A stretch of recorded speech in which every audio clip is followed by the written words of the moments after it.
오는 10월 발사될 한국형 발사체 누리호 비행 모델 FM 1단, 2단, 3단 조립이 순조롭게 진행되고 있다. 발사체 조립이 끝나면 새로 구축된 발사대에 연결해 실제 발사와 동일한 시퀀스로 리허설을 거쳐 본격적인 발사 준비에 들어가게 된다. 이상률, 사진. 한국항공우주연구원 신임 원장은 6일 취임 이후 처음 열린 온라인 기자 간담회에서 오는 10월 누리호 발사 준비가 예정대로 잘 진행되고 있다며 이같이 설명했다. 이 원장은 나로우주센터에서 3단으로 이뤄진 누리호 발사체 조립을 진행하고 있다며 조립이 끝나면 발사대로 옮겨 실제 연료, 산화제 충전과 배출 등을 실제 발사 때와 동일한 과정으로 리허설을 하고 정상적으로 이뤄지면 10월 발사에 나서게 된다고 말했다.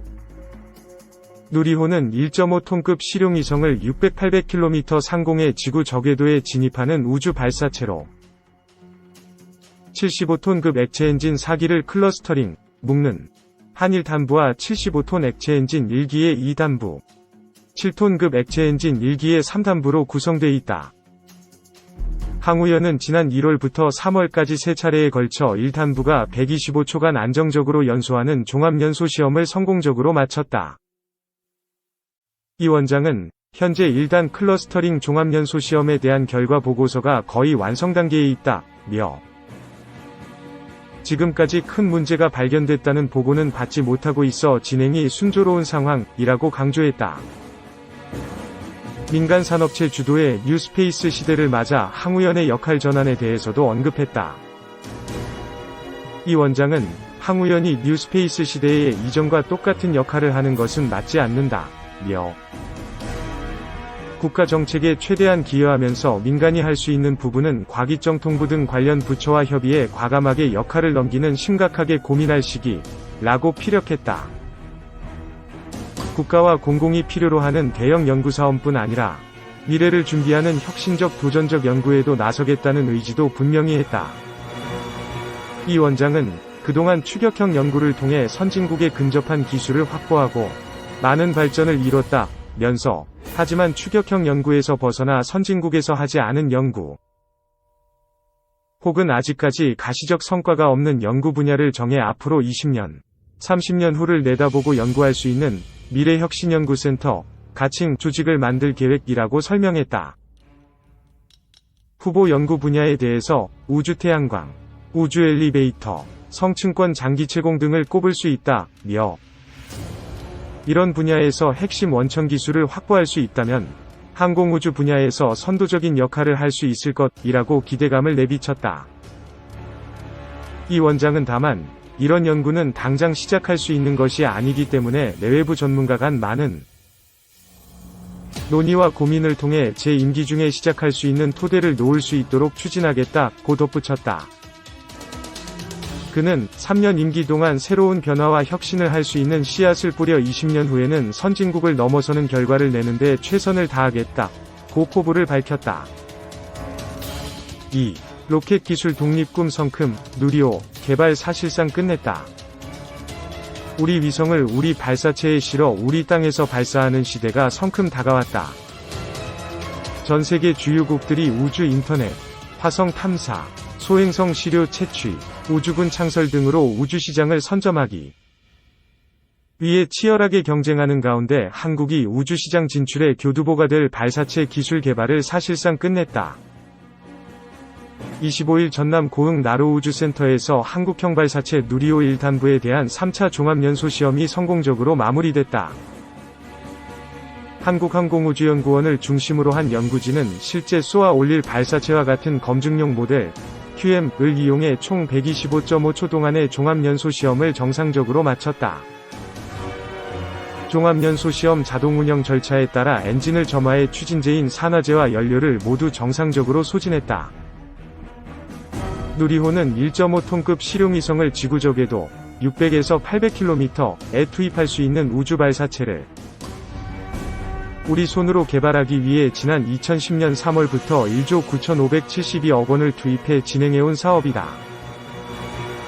누리호는 총 3단으로 구성된 로켓으로 앞서 2단, 75톤급 엔진 1기, 과 3단, 7톤급 엔진 1기 개발과 검증이 완료됐다.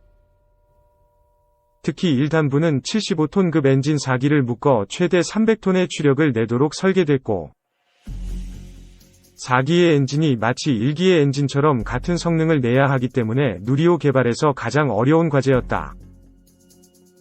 오승엽 한국항공우주연구원 발사체 추진기관 개발부장은 누리호 1단에 대한 마지막 연소 시험으로 비행자동 시퀀스에 의한 발사 모드와 똑같이 이뤄졌고 자동 운영 절차에 따라 엔진 점화부터 탑재 제어 시스템에 의한 추진 제어, 연소 종료 등 모든 시험들이 잘 수행됐다며 가장 어려운 1단 엔진 클러스터링 기술을 확보했다고 설명했다. 이번 시험 성공은 사실상 누리호 개발 완료를 의미한다. 실제 쏘아 올릴 비행용 기체 조립과 새로 구축한 발사대 검증, 발사만을 남겨두게 됐다. 항우연은 오는 6월께 단간 조립이 완료된 인증 모델을 이용해 7월까지 새로 구축한 발사대 인증 시험을 끝낼 계획이다. 현재 진행 중인 비행 모델 조립도 8월까지 마칠 방침이다. 발사를 한 달 앞둔 9월에는 비행 모델에 산화제를 주입하는 시험, WDR을 마치고 10월과 내년 5월에 2차례 로켓을 발사할 예정이다. 한편 문재인 대통령은 이날 나로우주센터를 찾아 시험을 직접 참관하고 발사를 차질 없이 준비해 우주강국의 꿈을 실현해줄 것을 연구진에게 당부했다. 문 대통령은 시험 직후 열린 대한민국 우주전략보고회에도 참석해 세계 7대 우주강국으로의 도약 의지를 밝혔다. 7대 우주강국은 미국, 러시아, 유럽, 중국, 일본, 인도, 한국이다. 문 대통령은 이 자리에서 우주탐사 사업 추진 인공위성 개발과 활용 박차 민간 우주 개발로의 전환을 중점적으로 추진하겠다고 강조했다. 문 대통령은 내년에 달 궤도선을 발사하고 2030년까지 우리 발사체를 이용한 달 착륙의 꿈을 이루겠다며 앞으로도 6G 시대를 열어갈 통신위성 시범망, 자율주행차와 드론 산업에 필수적인 한국형 위성항법 시스템, 국방 우주력 강화를 위한 초소형 군지비성 시스템 구축으로 인공위성 기술력을 계속 키워나가겠다고 말했다. 3. 한 마지막 족쇄, 사거리 제한 풀리면 SLBM 등 탄도미사일 개발 가능. 한미 정상이 회담을 통해 미사일 지침, RMZ, 완전 해제에 합의할 경우 1차적으로 한국에 미사일 주권을 세우는 효과를 거두는 동시에 미국의 대중국 압박을 높이는 수단이 된다는 분석이 나온다. 문재인 대통령과 조 바이든 미국 대통령이 첫 정상회담에서 한미 미사일 지침 완전 해제로 가닥을 잡으며 의민을 이뤄낸 셈이다. 특히 RMZ가 완전 해제될 경우 우리도 잠수함 탄도미사일, SLBM 등 탄도미사일 개발이 가능해질 것으로 전망된다. 한미 미사일 지침 해제는 문재인 정부의 수건 과제였다. 박정희 정부 당시인 지난 1979년 10월 만들어져 미사일 사거리 또는 탄두 중량 제한이 42년간 이어지며 한국의 독자 방위력을 높이는 데 한계를 보였기 때문이다. 한미 미사일 지침은 현재까지 4번 개정됐다. 당초 180km로 미사일 최대 사거리가 제한됐지만 북한 핵미사일 도발이 늘며 차츰 완화된 것이다. 김대중 정부 시절인 2001년 1월에는 최대 사거리 300km, 탄두 중량 500kg 미사일을 개발해 보유할 수 있게 한 1차 개정이 이뤄졌다. 2차 개정은 2012년 10월 이명박 정부 시절에 이뤄졌다.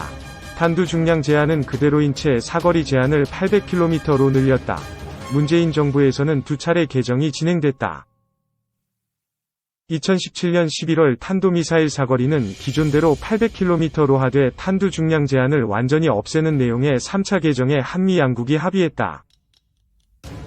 이는 2017년 문 대통령이 도널드 트럼프 전 미국 대통령과의 정상회담에서 일군 성과였다. 지난해 7월 4차 개정에서는 우주발사체에 대한 고체 연료 사용 제한을 해제했다. 이 같은 한미 미사일 지침 완화에는 미국의 중국 견제 의도가 깔려 있다는 해석이 지배적이다. 신범철 경제사회연구원 외교안보센터장은 우리 정부 입장에서는 북한에 대한 억제력 강화를 의미하지만 미국 입장에서는 중국을 견제하겠다는 것이라며 사거리 800km가 넘는 곳은 모두 중국 지역이기 때문에 중국 견제에 한국과 함께하겠다는 의지가 반영된 것이라고 말했다. 그러면서 한국으로서도 북한의 위협뿐 아니라 중국의 잠재적 위협에도 대처하는 지렛대를 갖는다는 측면에서 상당히 긍정적이라고 평가했다.